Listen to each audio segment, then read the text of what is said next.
Hello, Robert Smallbone here. I hope you're doing well. In this second training video, what we're going to do, we're going to go through the basics of a personal profile and what you should be doing in order to make your personal profile or business profile public, so you can have as much access, or people can have as much access to you as possible. Okay, so we can see on the screen here, I'll have a quick look at the pen out, so you can see my mugshot here. You got my name there, and you got the background here. Now you should be having a background, this thing here. That should be something that relates to your business. Okay, so for example, if you're a public speaker, ideally you'd like to see a picture of you on stage or something along those lines. You have to make sure that that photo is relevant for what you're doing to start off with. Okay, we'll see here as we scroll down. Got various things, as I went through in the last video, a little bit of information that you can have. You can see that I was live just 13 minutes ago. Okay, 247 friends now, living the dream. But in order to make your personal profile or your business profile, depending on how you've gone to set it up, and I say I'm hoping you've gone for a business profile, so you can, increase your exposure to people around the world. Okay, what you need to do for your settings is either click on this little icon at the top here, or click on this arrow here. Okay, and we'll go into settings, and what I'm going to do, I'm going to show you the settings that I have on my business profile. Okay, now, like I said in the last video, it's up to you. If you want to keep your stuff private and want to focus on your page, that's fine. Okay, but I'm hoping by listening to this video, you're one of those people that just wants to take that extra step. You want to succeed. Okay, that's why you're here. That's why you're listening to this video. So you've got the general settings here. So you've got your name, username. You can change your username. So you see there, mine's Rob Smallbone 88. I was born in 1988. That's why that's there. You can have a contact email for your business. You can add the same email address there. Your passwords, your network, you don't need to worry about that. A temperature, change it to Celsius if you want, but that doesn't really make a difference. Okay, we can see here in your various security settings. Okay, you can keep them as they are. So if someone logs in and tries to commit fraud on your Facebook account, you want to be notified.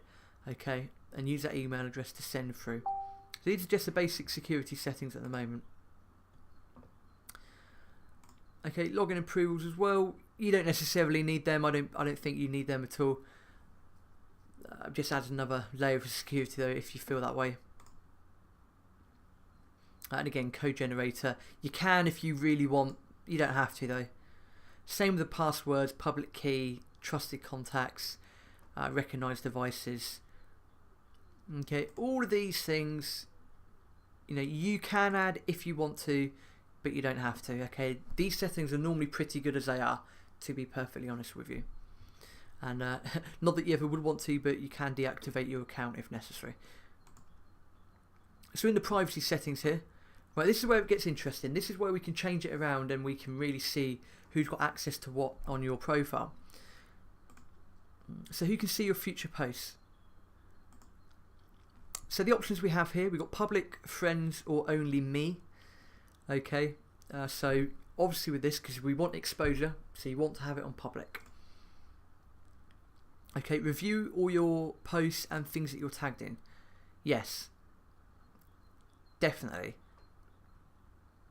This is something you definitely want, because you don't want people putting random things on your page and tagging you in, especially if it's going against what you're doing. Okay, so the timeline views we can see here, for some reason I've been asked to add this to my timeline. I'm not going to, but I could. Okay, so you can review all your posts, and I recommend having that on. Okay, because you wouldn't want to be doing your network marketing and someone's putting up a complete random reference to some kid eating fried chicken that's nothing to do with network marketing as such. Okay, you can limit the last post that you shared if you really want to. Again, don't recommend it because if you're public, you want people to see your stuff. Okay, who can send you friend requests? Again, you want that on everyone. Okay, these are the options. You can have friends of friends or everyone. Again, we recommend to go with everyone because you want maximum exposure. Same here with your email address and your phone number. Okay, and you want search engines outside of Facebook to link to your profile. Why? Because that increases your network, increases your exposure. Okay, with the email addresses and the phone numbers, again, if you've got a business email address or you've got a business number, they're the sort of things that you want to have.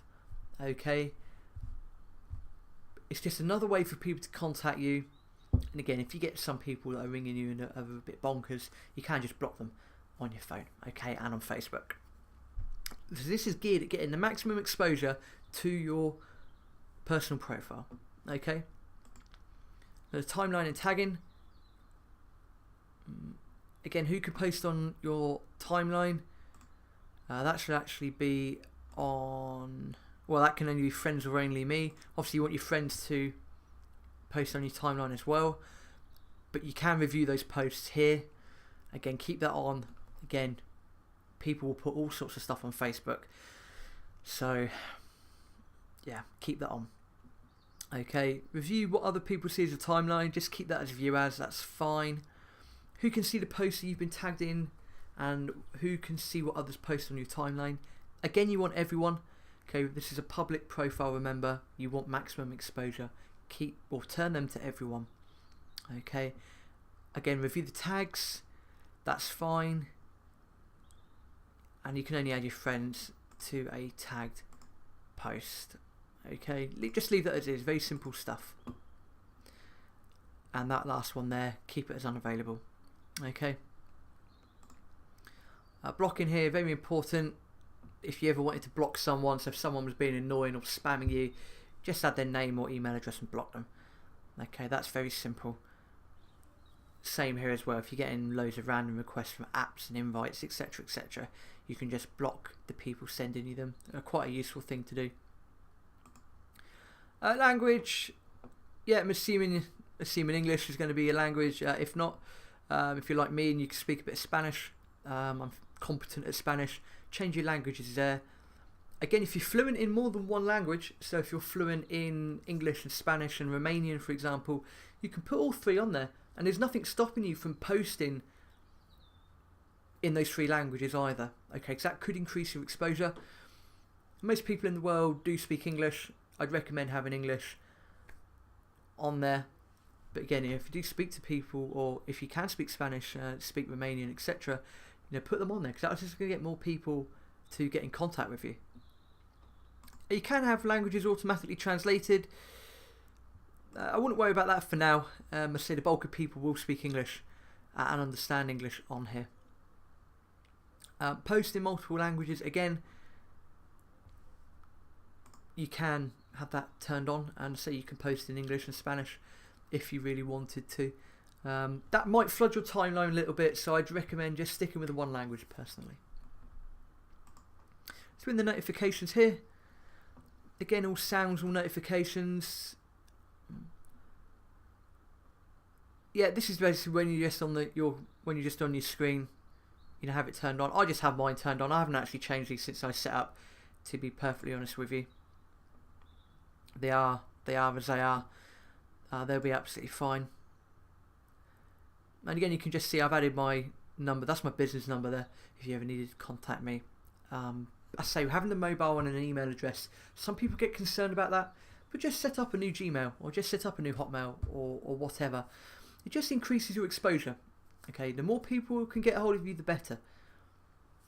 Okay, we want to spread the word. You want to spread the word around to as many people as possible about what you do.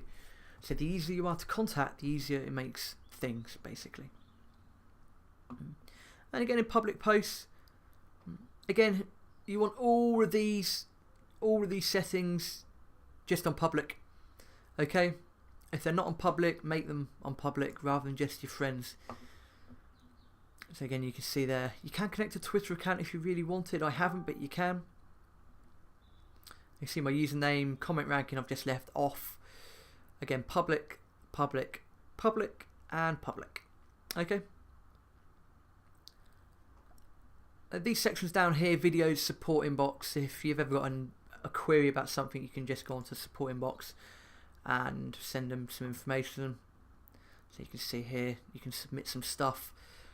If you've got questions or queries about something, you can do all of that. So that's ace. The apps, don't worry about. Adverts and payments. Again, the payments you only need if you're going to be using the adverts, which are recommended.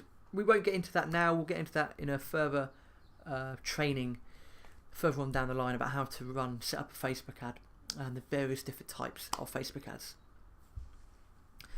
So that's great. So that's a quick 11 and a half minute overview of your personal profile and the settings that you should have in order to gain maximum exposure onto the market. In the next video, we're going to be doing a very similar thing, but we're going to be going through the Facebook page in a lot more detail. So again, that's going to be about another 11-12 minute video. So I look forward to seeing you on that training. Hope you found this useful. And get out there and get connected to as many people as possible.